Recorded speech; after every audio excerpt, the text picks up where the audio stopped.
All right, this is day one's workout for the January 2017 Strength and Conditioning Program. We're going to begin with a warm-up. Today we're going to really focus on pressing, either a push-up or a bench press. We're going to work on step-ups, and we're going to work on pull-ups. Those will be the compound movements that we're working on. So we're going to start in a warm-up just by doing isometric movements, doing those three movements isometrically. So we're going to begin with the push-up, and in the warm-up, you want to try to get yourself set up for an appropriate level of resistance, and also to set up any modifications that you need to have for the movements. And just like all of my other programs, the emphasis is on going just to the point of technical failure. We're not going to go past technical failure. If you can't keep your body mechanics, you can't keep your posture, you've gone too heavy, okay? And so just start with light weights and then build up. But if you are feeling more confident, challenge yourself on the weights, challenge yourself on the level of resistance and the intensity. So we're going to go through the warm-up 2 times, and the push-up is first. So push-ups are very difficult to do straight from the ground for a lot of folks. So going to a knee is an option, but I really prefer instead to elevate the hands. So I got this bench right here, and I can start right at this position. Like I said, going to the point of technical failure, and so the push-ups are to execute. There's a lot of things to think about. You want to flex your legs. Your legs are going to be active during the push-up. Okay, your abs are also going to be tight. And then the most important thing to think about, and the most complicated part of it, is what's happening with your upper body. So you want to keep your shoulder blades retracted and depressed and pulled down.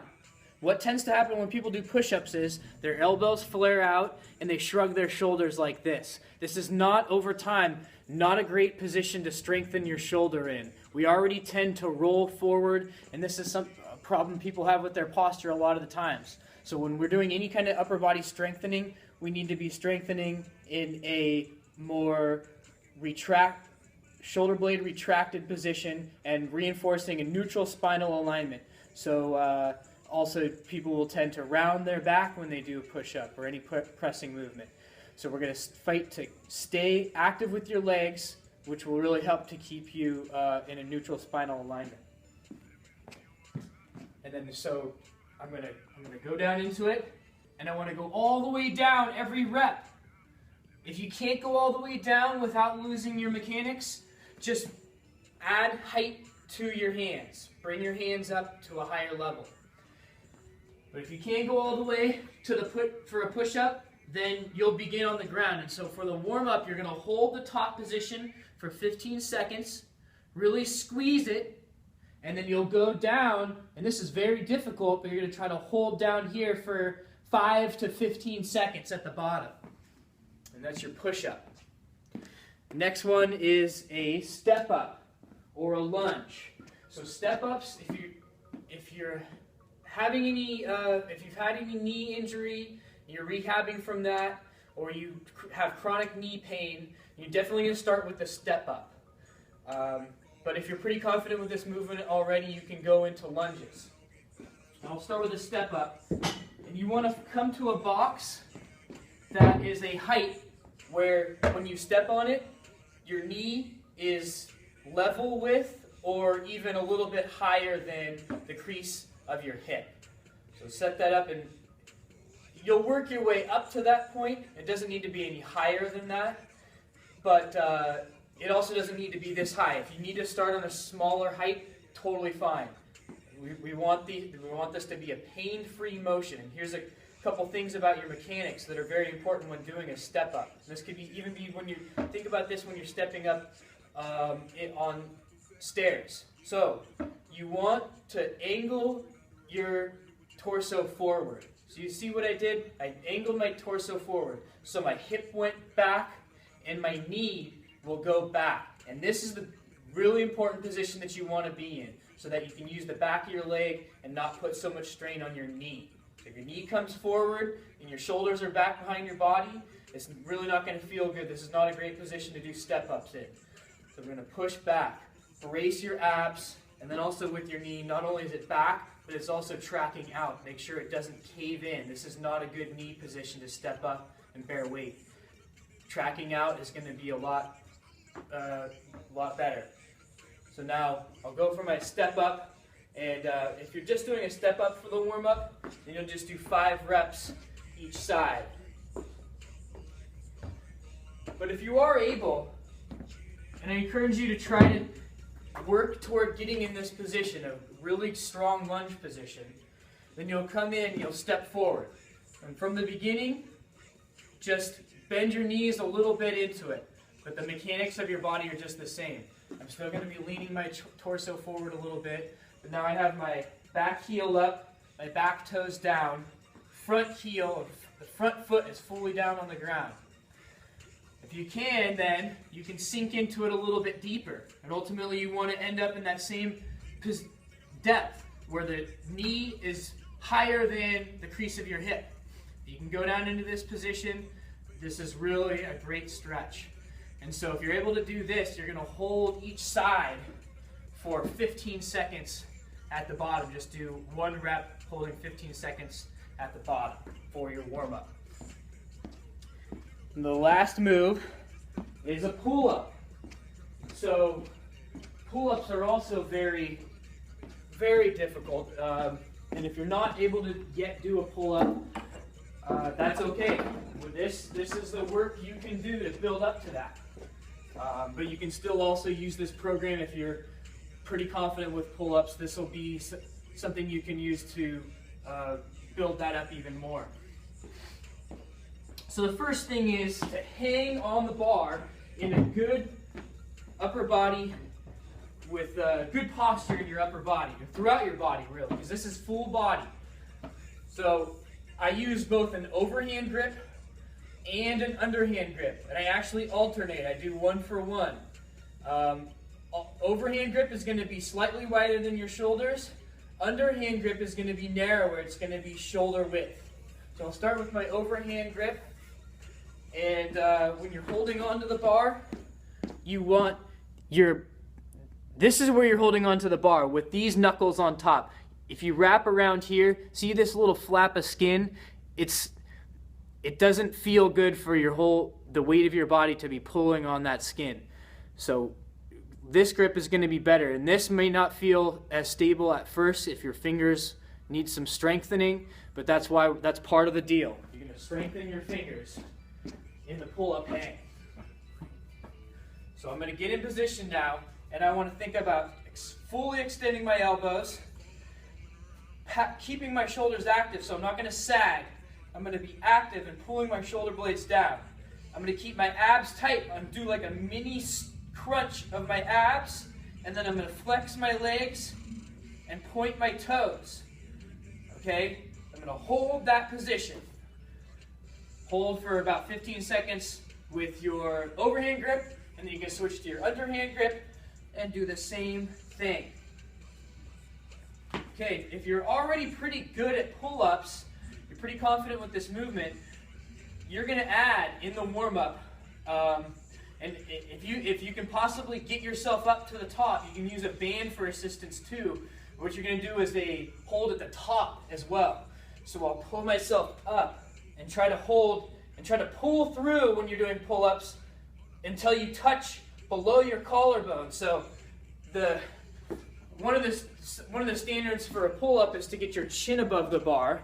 So you definitely want to try to get your chin above the bar, but even try to pull through that little bit more is going to really help your shoulder strength. That little bit more pulling so the bar is going to touch your chest.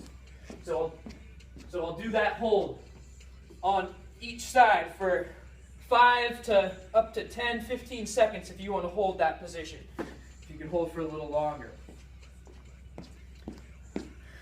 Next for the warm-up, those are the 3 main movements, but we're going to do a couple complementary things.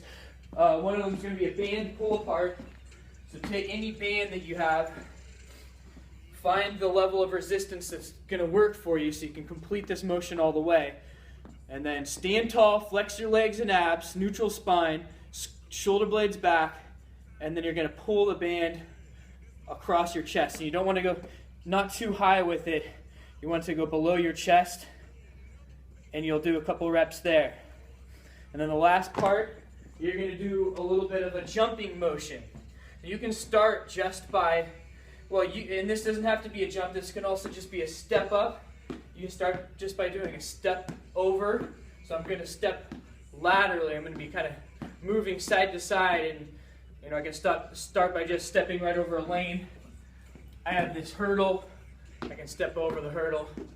But if you're able, you can turn this into a jump. So I'll start with a lateral jump. And with jumping mechanics, your hips hinge. So it's a hip hinging motion. Your torso angle comes forward. You're going to be on the balls of your feet. Arms reach back. And then I'm going to extend. Rotate the shoulder, extend my hip, extend my ankle all the way, and then I'm going to land soft right back into that stance. And I can make it a continuous jump over. I can add a hurdle. And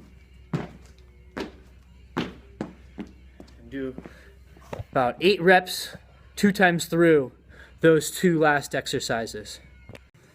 All right, this one's going to be for the strength exercises for the January 17 Strength and Conditioning Program. We got pushes, pull downs, and step ups. Starting with your pushes and starting from the most basic and building up. Now, the number of repetitions and sets may change every week. I think that a basic start would be 3 sets of 8. 3 sets of 8 with 1 or 2 warm-up sets. But I think changing the repetitions is a good idea to add some variation in your training. So you can choose to do a couple different exercises here. You can start with just a push-up, and we'll introduce that. For more information on your posture, just refer to the warm-up videos. I talk a lot more about the posture here. I'm just going to talk more about how to now get into the strength part of your workout. So starting up at the high bench, just make sure you can get full repetitions, keeping the form with full repetitions. And one thing that tends to happen on a push-up or any push is my butt will come up before the shoulders. If that's the case, then you need to try to flex your legs harder and flex your abs harder. If you're still not able to keep the form, just raise put your hands on a higher surface and go to the ground, and you can do your reps just the same. Now the tempo, here's the tempo I like for all of these exercises. You go down and hold, come up and hold. Down and hold, up and hold. That kind of tempo is going to really get you the strength at the bottom and the top of the motion. And give you, sometimes people will go too quick, they'll only go partial range of motion. You're only going to strengthen your arm part of the way. And the whole purpose of this program here is to work out imbalances, to try to have more of a balanced posture, and to become aware of what that means. So full range of motion on that. You can also go to a dumbbell bench press. The dumbbell, let me show you a trick on a dumbbell bench press. So you set the weights right in front of you, and then you lift them up and put them right in your hip crease. Then as you go down, you kind of let yourself go down and kick the legs up to get your weights into position. And then you're right here with it. And now the tracking of your arm is going to be really important. So I'm going to be touching, so say I'm down. This is where I want the dumbbells to be touching my chest. Yeah, and don't let yourself shrug when you're doing these presses. Keep it down, and then I'm going to extend straight up.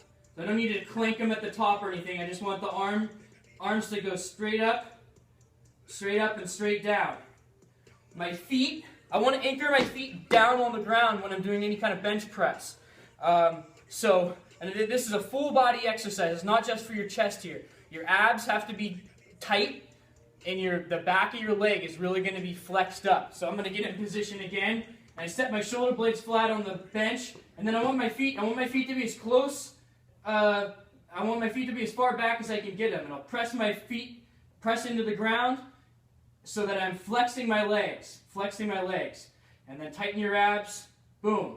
And then you're in a good position there. That's really important for this. It's kind of an advanced idea, but something to think about is using your whole body while doing your presses. So when you're done with the set, with the dumbbells, if it's light enough and you can kind of rotate up like this, then you can do that. Otherwise, with these, just try to slowly set them down to the side.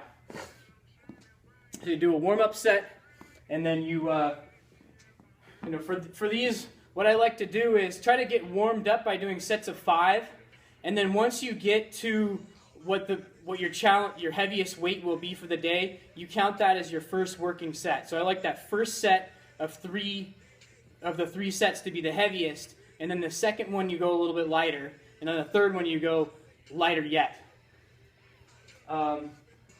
Alternatively for this, you can use bands.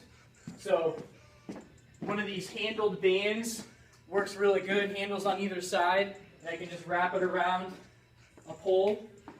And it's tough to get a lot of resistance on this exercise unless you go one-sided. So we like to go one-sided. With this, you take a split stance. So if I have my right hand holding onto the band, my left leg will come forward. So I'm in a split stance. I lean forward a little bit, and the posture is going to stay just the same. So it's as if you're seated on the bench where your shoulders can't turn, and you do a one-side loaded press. You're going to keep your shoulders square. Okay, moving on next to the step up. For more information on this one, refer to the warm-up video on these exercises. But starting with the step up and starting with the lower box, but ultimately for this one you want to get to where your knee is level with your hip crease or even higher than your hip crease. So start your first set, good body positioning, and you're going to step up with a different leg every step. You can complete 5 each side as you warm up. And then you want to build up weights, try to get to a point where it's going to be a challenging set of, and on these, what I would really do is 5 each side, sets of 5 each side, maybe not 8 each side, because especially if you're holding on to weights like I am, dumbbells by the side, that will get really hard. It'll almost get harder for your hands than your legs. You can also use a barbell for this exercise if you feel you're able to, and you can hold it in either a back rack or a front rack position to do your step ups. You can also in this period just do lunges. If you're confident with lunges, then you can just do those. And there's a few different options that you have. You can do a front step lunge, where I'm going to step forward. You can do a back step lunge, where you just drop your one leg back and step forward. So either of those are options. Just make sure on the lunges, it's a really difficult movement to execute well. Refer to my warm-up videos to really get an idea of what the body mechanics have to be on the lunges. And just like anything else, if there's any pain at all, find a modification for the movement. Don't need to go through pain. And last, for the strength, we have a pull-up or a pull-down. So you're going to do, and really for pull-ups, it doesn't need to be 8 repetitions either. I would rather for pull-up, for any of these really, but less is more. So if you think you can get three sets of 3 repetitions, that would be better than 3 sets of 8 where you're really like struggling to get the repetitions. Starting now, what I like to do with these is do equal sets overhand and underhand. So for the pull-ups, what I'll actually do is a warm-up set at each of the grips, and then maybe I'll do 3 sets for each of the grips, so it's going to be 6 total sets. So I might, instead of doing 8 reps each set, I might do 4 reps on one grip and then 4 reps on the other grip and do that 3 times. But here, Okay, just get the tempo is going to be just the same. And notice that my elbows are coming forward as I'm pulling up. And I want to try to exhibit some kind of control at the top too. I really want to develop that. Now, pull-ups are really hard, so if use assistance. You may need to use assistance, and the way to do it, set up your box close to the bar, and I have one of these looped bands. I'm going to loop a band around the pull-up bar, and then I want to step one foot in it, get it right over the middle of your foot, and then you step down into it, holding onto the bar. Your hands are going to be on either side of the band, and then from here, you'll have assistance using the band. Just make sure if you're doing bands, don't let your leg come too far out in front of the center of, you want the band to pretty much stay right underneath, in a straight line underneath the bar. Okay, and then when you're done, step back up onto your box. And sometimes if you can use a lot thicker band than this, you can use the thickest band that you need to, but if you're using one of the real thick ones, you may need a partner to help pull the band down so you can get your foot in, because that can be kind of challenging. And alternatively, if you have access to any kind of pull-down machine that's almost as good, it's not quite as good because I don't like to be seated. It's tough to really develop what you need to in order to get up to doing a full pull-up from a seated position. It's just a little bit different. You need to be flexing your legs too. That's why I like this setup here, where I got a band hooked around a high bar, and then I put a dowel or a broomstick in the band. So here I can have my same posture, but I can control the resistance a little bit more. And I'll just pull down all the way here.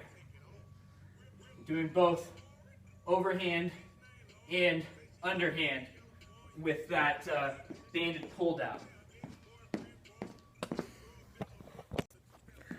This will be the conditioning portion and the cool down portion of day 1 in the January 17 strength and conditioning program.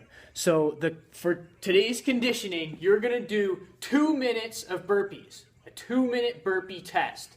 This is going to be really tough. Let me just go over how to modify this. So you can I don't have a bench with me, but I can put my hands on a bench, I can step my feet out, back in, and then I can do a jumping jack at the top. The next step is to put the hands down, feet out, feet back in, and jump up from there.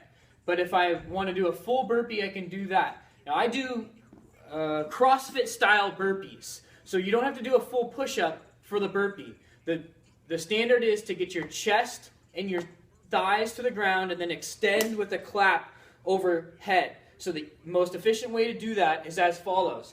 Hands down, squat down. Feet out, drop down. And just want to drop right down to the ground. And now from here, I'm going to push just my chest up while keeping my knees on the ground. Then I'll snap to get my feet back on the ground, and I'll jump and clap. And you try to go and flow through this. Okay? Alternatively here, you can go to this position into a lunge and then step out from there. That's acceptable too. Now, for 2 minutes of burpees is really difficult. It's a very challenging, it's going to be very challenging cardiovascularly. You'll really be breathing. But the challenge is to keep your pace about the same throughout. So a lot of people will go out of the gates too fast. About 45 seconds in, their heart rate will skyrocket, they can't breathe, and it will be a really miserable experience. But if you try to just pace yourself, come down to the bottom, up like this, to your feet, that kind of tempo you can sustain for 2 minutes, and that's what you'll try to do. After that, it's time to do a couple of core exercises for your cool down. So the first one, I got a band up top, and this is going to be, I call it a diagonal chop. So what you're going to do is you're going to hold onto the band, you'll turn 90 degrees away from the point of attachment, and then for this you want to keep your shoulders square. Your shoulders are going to be square, your arms are going to reach across your body. And then you're going to keep your elbows straight, keeping your elbows straight, and then rotating to your hip, your outside hip. So this is the motion I'm going to be going through. And in order to keep your shoulders square when you do this, you'll really feel your abs on this. This is a good core exercise. So you do both sides for that exercise. One of the other ones is just the opposite. They call it a diagonal lift. So you're going to start at one hip with a plate or any kind of weight. You reach across, keeping your shoulders square with your hips, and then you'll reach across your body like this and see my chin is touching my opposite shoulder. That's when I know I've gone, that's the position I want to end up in. And I go through this motion and I can do both sides for the diagonal lift. There's also some hip motions. There's 2 hip motions for this. And I think it's best to hold on to a post or the wall for this so that you can lean your torso forward, because you want to angle your torso forward. And then the first thing you're going to do is you're going to flex your butt to lift your leg. Flex your butt to lift your leg, not arching your back. Keep a neutral spine for this. And also keep your hips level. And then I'm going to open my knee and circle around. And then I'll kick right back. And I want to make this a fluid motion. It's as if I have a hurdle right to my side that I want to get over the hurdle. So you do both sides with those hip circles. And then the last one, and I can hold on to the wall again if I need to. The last one, I'm just going to lift my leg straight to the side. So I'll come up and come down. Control at the top, and then pause at the bottom. And I don't want to open my hip and point my toe out. I want my toe to stay straight ahead. And then I'll kick out side to side.